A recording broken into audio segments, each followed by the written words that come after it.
Via Rail's modern roster is rather simple: P42s, F40s, and more recently, Chargers.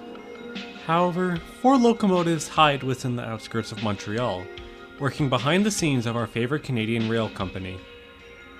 The SW1000s were introduced by EMD in 1966 as a successor to the SW900s, with a modern car body and the inclusion of the new 645 prime mover. Despite being an older model, they didn't sell well, with only 119 being built, which was 252 less compared to the locomotives they succeeded. Rather ironic, really.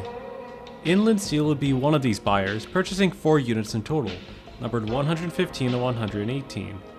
The 4 switchers would spend 20 years operating at the steel plant in East Chicago, Indiana, up until 1987, when the 4 switchers would be sold to Via Rail for switching duties at their major yards.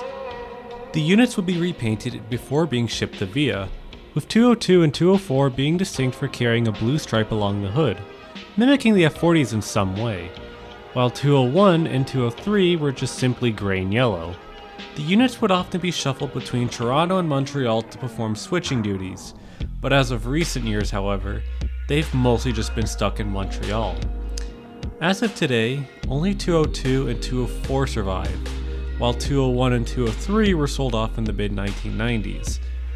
While most of the fleet was sold off or stripped for parts, the one remaining switcher still does what it was repurposed for, that being maneuvering locomotives and cars around Via's maintenance center in Montreal, making sure they're in top condition before their next runs. Pretty interesting to say the least.